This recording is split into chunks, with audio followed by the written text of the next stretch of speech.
Anak muda ditakuti warga emas. UMNO dikatakan takut dengan Datuk Seri Anwar Ibrahim dan DAP sehingga mengeluarkan slogan No Anwar, No DAP. Slogan ini dipertahankan dengan gigih oleh Menteri Wilayah Persekutuan Tan Sri Anwar Musa. Apa masalah Anwar adalah satu misteri.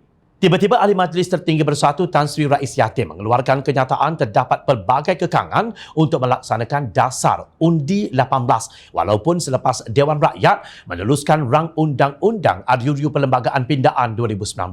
Rais yang juga yang di-Pertua Dewan Negara berkata, negara masih tidak bersedia untuk membenarkan pendaftaran pengundi seawal usia itu memandangkan proses untuk mendapatkan senarai bakal pengundi usia 18 tahun turut memakan masa yang lama. Ini soal politik. Walaupun sudah lulus tetapi memberikan senarai bakal pengundi berusia 18 tahun itu memakan masa yang sangat lama. Ia kena diambil daripada Jabatan Pendaftaran Negara dan Senarai Konstituensi atau kawasan. Ia sekaligus melibatkan Suruhanjaya Pilihan Raya SPR yang akan terdedah dengan tempoh masa yang lama.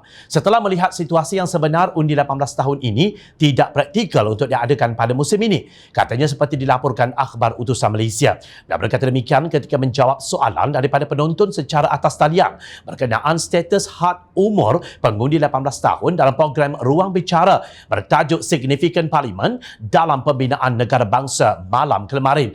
Pada 16 Julai 2019 yang di-Pertua Dewan Rakyat Muhammad Arif Muhammad Yusof meluluskan RUU Perlembagaan Pindaan 2019 bagi menurunkan had umur pengundi dari 21 tahun ke 18 tahun, pendaftaran pengundi automatik dan menurunkan umur calon layak bertanding pilihan raya kepada 18 tahun. Pada November tahun lalu pula, Menteri di Jabatan Perdana Menteri Parlimen dan Undang-Undang Datuk Taqiyuddin Hassan memberitahu Dewan Rakyat bahawa pelaksanaan usia layak mengundi baharu dan pendaftaran pengundi automatik dijangka bermula selewat-lewatnya Julai 2021. Ini bukan pertama kali Rais membidas pelaksanaan layak mengundi pada usia 18 tahun.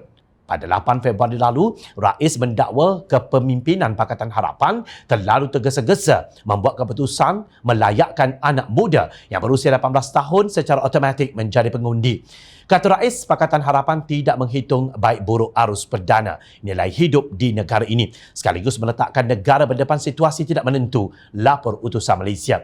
Perkara ini sudah dipersetujui termasuk oleh Bersatu yang ketika itu masih di dalam Pakatan Harapan dan belum menjadi pengkhianat. Kita sudah bersedia dengan mengangkat pengundi 18 tahun sebagai matang dan bertanggungjawab. Kenapa Bersatu tiba-tiba menjadi takut? Saya rasa pelik. Adakah mereka meremehkan keupayaan dan kebolehan anak muda untuk membuat keputusan? Ini tidak sihat dan saya rasa orang muda patut bangun membantah kerana mereka berhak memilih kerajaan yang mereka mahukan, ujar Pengerusi Pakatan Harapan Terengganu, Datuk Raja Kamarul Bahrin Shah dalam satu kenyataan. Yang di-Pertua Dewan Negara ini hidup dalam kurun yang keberapa? Selain takut Parlimen dibuka, rupanya pemimpin Perikatan Nasional juga takut dengan anak muda yang berusia 18 tahun. Janganlah memalukan warga emas dengan pemikiran yang jumut. Nampaknya Perikatan Nasional ini tak mahu libatkan pengundi 18 tahun dan cuba menggagalkan usaha pengundi ini dari mengambil bahagian kerana takut anak muda bersuara, tegas Raja Kamarul. Percayalah, sikap pemimpin yang memperlekeh anak muda itu akan menyebabkan kemerosotan sokongan mereka. Ini kerana sebagai rakyat Malaysia, anak muda juga sentiasa memerhati.